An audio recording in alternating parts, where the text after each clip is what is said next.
Soviets have arrived at Auschwitz, which is in Poland. And that is when the camp was, quote unquote, liberated. And I use the word liberated a little sarcastically because the 10,000 or so prisoners that the Soviets found there, they were the ones who chose to stay. The Germans had relocated everybody else westward as the Soviets were advancing. These people stayed because they were mainly either communists or they were from the old Soviet Union. So they didn't have to stay. And you can see in this image here, and this is from the Soviet archives. Look, everybody looks well fed. A lot of these people are happy. They're cheering. Okay, this is January 1945. And you'll see a lot of it in the images of the liberation of camps. There were some camps where there were shortages and things got a little rough at the end and typhus outbreaks, and you could see people were hurting, but so were the Germans. That was because of the war conditions. It was not because of any deliberate cruelty or inhumanity, which the Germans manifested towards the prisoners. No, they had actually a very good record of the way they treated people in the internment camps. And the only reason the Jews and the communists were in the internment camps is because of the war. They were considered not friendly to Germany. It was a wartime security precaution, not for extermination. Look at these images. These guys look healthy to me. That's Auschwitz. Celebrating. There's so many of these images. And guys drinking a bottle of vodka and all happy. Right? Now, the war is still not over yet in January of 1945. The war in Europe officially ends in May 7th, 1945, a few months later. So the war is still going. And then when Victory in Europe Day arrives in May, here's the headline. The war in Europe is ended. Surrender is unconditional. VE, Victory in Europe, will be proclaimed today. That was the end of World War II in the European theater. It would be a few more months before they could finish off Japan.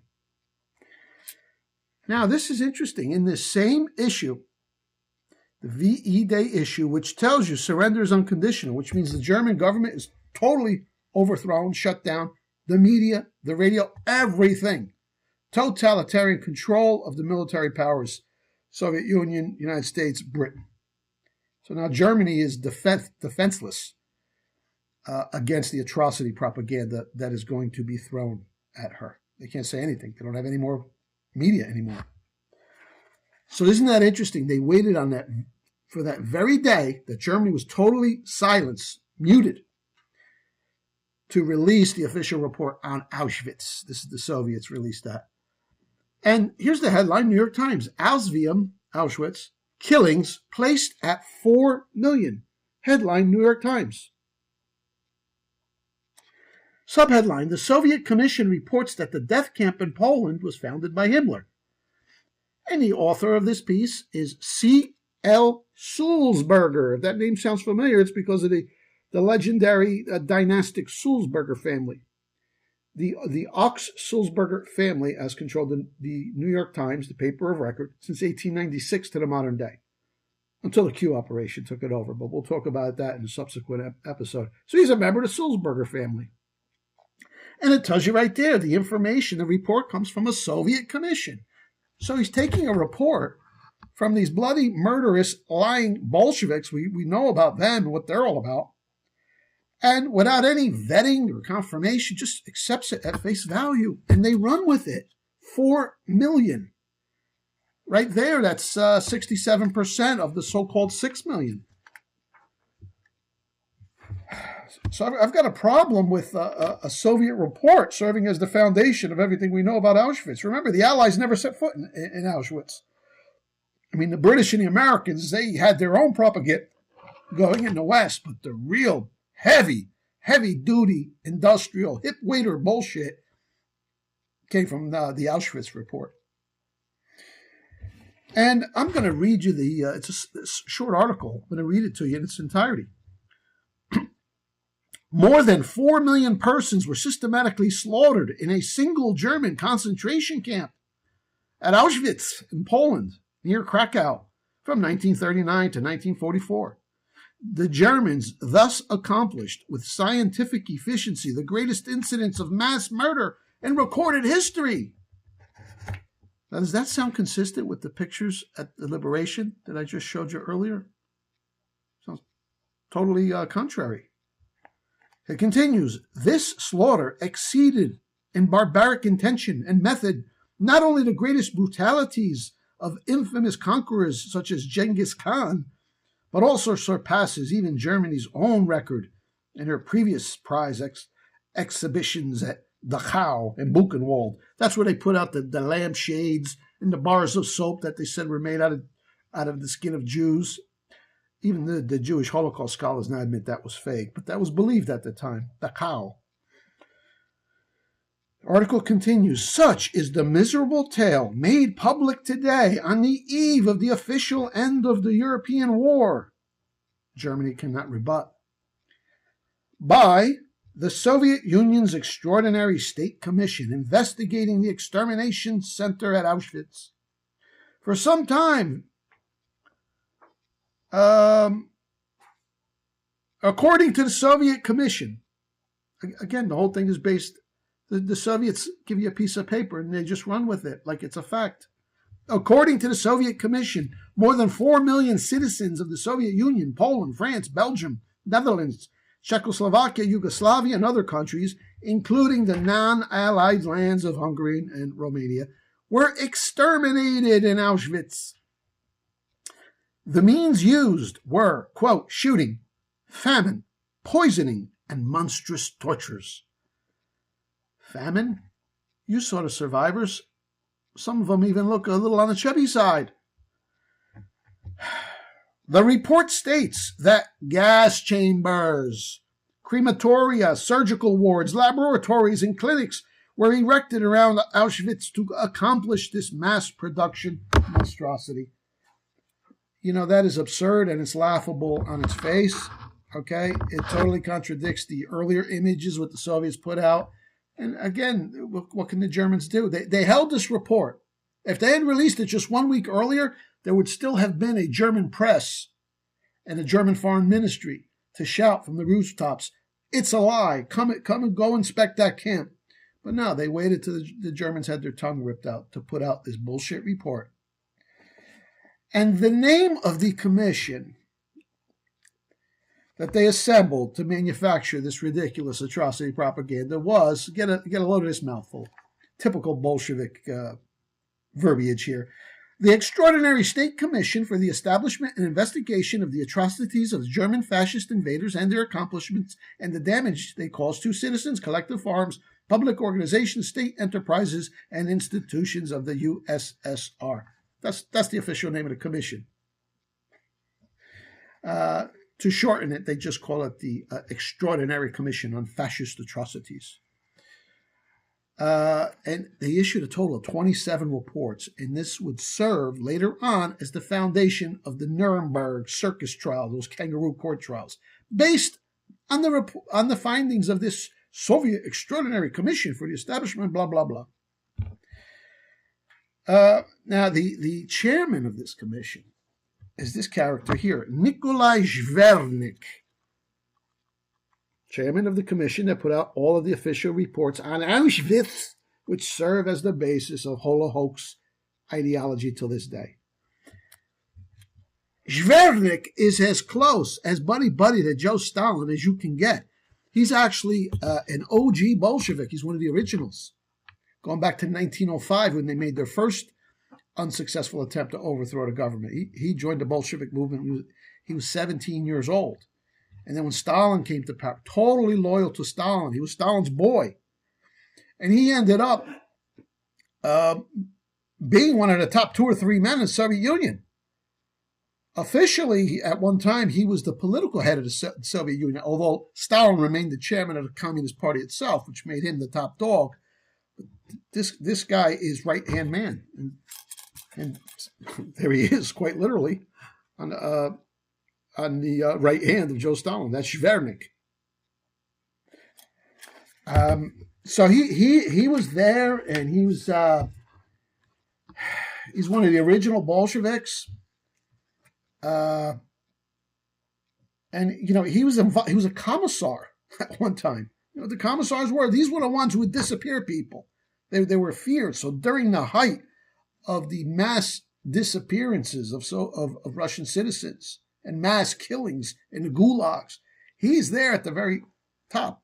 He was a commissar, and Stalin loved him, trusted him. He's right there. So this is the guy in charge with this, putting together this commission. And when Stalin finally died in 1953, it is said that Zvernik was seen crying, sobbing. That's how close he was to Stalin. He freaking loved him. Okay, so you have an absolute monster and a bullshit artist. Runs a commission. They hand the New York Times a report, and the New York Times just runs with it as if it's true. And you know what they say? What is it? A lie is halfway around the world before the truth gets out of bed, and halfway around the world before the truth can put his pants on. And it isn't really until today that the truth is just beginning to catch up to this lie. Now, this commission also tried to blame the massacre at Katyn Forest in Poland on the Germans. Because the Germans had occupied Poland, and when the Soviets came, the Germans had to retreat. But when the Germans went into this Katyn Forest, they found all these dead bodies. 10,000 Polish officers had been marched out. It was basically a decapitation of the Polish military by the Soviets. They didn't want them ever rising up against the communist rule. Bullet to the head apiece, shallow graves. The Germans then discovered it. This is during the war. They're calling attention to it, to the whole world. Hey, come see what the Soviets did. You're allies. Nobody wanted to hear it. That was hushed up. And then when the Soviets came in, they tried to claim the Germans did it. And they were actually attempting to pin it on the Germans at Nuremberg, the Katyn Forest massacre, all those Polish officers. They had to withdraw this charge because some Polish exiles and patriots showed up, said, oh, no, that was you sons of bitches, not the Germans. But that's what it was the same commission, Zvernik's commission, tried to pin Katyn Forest massacre on the Germans. They also tried to say that the Finns committed atrocities. I mean, they just invented stuff out of whole cloth. It's absurd on its face. And it's interesting. Even a lot of establishment historians will write about this commission and how they fabricated charges against the Finns and about Katyn Forest, etc. But nobody links it to the Holocaust. Isn't that interesting? Because they're the ones who issued the Auschwitz report. 1990. This is from the History Channel. Soviets admit to Katyn massacre of World War II. This was during the Gorbachev era, before the Soviet Union officially dissolved. And the opening line reads, the Soviet government officially accepts blame for the Katyn massacre of World War II, when nearly 5,000 Polish military officers, they gotta lie a little bit, it's at least 10,000, but be that as it may, were murdered and buried in mass graves in the Katyn forests. This admission was part of Soviet leader Mikhail Gorbachev's promise to be more forthcoming and candid concerning Soviet history.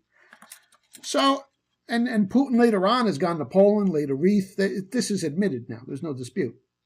The Soviet secret police murdered, decapitated all the top Polish army officers at Katyn Forest, and in other locations they massacred like leading intellectuals and businessmen, anybody who could lead the people. Mass killings, and then tried to pin everything on the Germans. And who was it that did that? The Extraordinary Commission on Fascist Atrocities that gave us the Auschwitz report. Do you see how absurd this is? Now, when historical revisionism, as they call it, I like to call it correctionism, when it started to become a thing, say in the 1990s, they had to make some limited hangout concessions regarding the numbers and some of the claims. And you see these images here I'm about to show you. It's the plaque at Auschwitz. The first one, based on what that New York Times article, which is based on the Soviet report, 4 million killed at Auschwitz. Here's the plaque. 4 million people suffered and died here at the hands of the Nazi murderers between the years 1940 and 1945. This is what all the chumps who would go to this exhibit would be shown. 4 million. Then, all of a sudden, out of nowhere, they changed the plaque.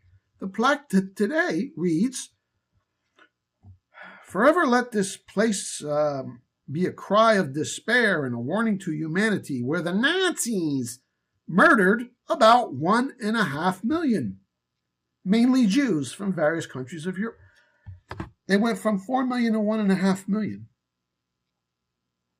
They just dropped 2.5 million out of nowhere. Yet the overall number still remains the sanctified 6 million. But there's the plaque. But here's the thing, the 1.5 million is, if the 4 million is bullshit, why do you believe the 1.5 million? They had to make that adjustment thanks to the intrepid work of people like David Cole and David Irving going around asking questions, doing calculations. So they made that adjustment. Then it went down even further. This is from the Holocaust Memorial Day Trust website. Okay? This is them saying it, not me. Auschwitz, the most infamous of all Nazi camps, and we commemorate Holocaust Memorial Day on January 27th. That's the date the Soviets arrived. The date of its liberation by Soviet troops. 1.1 million people were murdered at this site, and over 90% of them were Jewish. They chopped off another 300,000. But it's not even 1.1 million. The total number of all the camps who died, a lot of them through natural attrition, is like 270,000. The receipts are in my book. Okay? I don't state anything I can't back up. I'm very meticulous and cautious that way. The Women's Orchestra, Jewish Women's Orchestra at Auschwitz. Look it up. They explain this away by saying, well, they made these women perform against their will for the Nazis. Later on, they gassed them. They had all kinds of activities for the inmates. And there's inmates in there. There's video of this. They've testified about that. Soccer leagues. Here, look at this character. Yakov Zur. He says, quote, this is from a video interview, March 2009. That he played soccer at Auschwitz. There's a number of these fellows. And I mean, this is what they did to, when they weren't working in the camp to pass the time. They had like really competitive soccer leagues and people would watch and share. They made it as comfortable and as fun as they could for the inmates. And Auschwitz isn't even a bad looking place. It looks like my old college campus, some of the buildings at Rutgers. Swimming pool. And yes, even Jewish inmates swam in that pool. Receipts. Swimming pool at Auschwitz. Again, this flies in the face of that report by the Soviet Extraordinary Commission. And, I've only given you a small taste of the hoax here, but it's a very important one. Because, again, the entire story of Auschwitz, which is really the bulk of the so-called Holocaust, the Holocaust, is based on these Soviet reports issued by Zvernik. So it's just garbage. But this sort of atrocity propaganda had many strategic purposes. One of this is later on it enabled the foundation and the sympathy for the establishment of the State of Israel. Oy vey, we suffered so much. Auschwitz. We got to have a state. And don't blame us if we kill Palestinians, because look what happened to us, right? Served that purpose. It also deflected, because, psychopaths, they're notorious for projecting and deflecting. The very things they do, they accuse you of, okay? The mass extermination was of the German people. More German civilians, men, women, and children, were mass murdered after the peace, after the end of the war, than during the war. Oh, that's a fact. Check out The Bad War. You can get like a combo of these. You go to a website, World War II on the tab, The Bad War and A Song That Never Ends. Beautiful coffee table books. Nice conversation starter. You might lose family and friends over it, but it's a nice book to have on your coffee table. So is The Bad War. So that's the deal with Zvernik and his bullshit report. The same guy who tried to pin the Caton Forest massacre on the Germans and was later found out, okay? He is, you could call him the founding father of Holocaust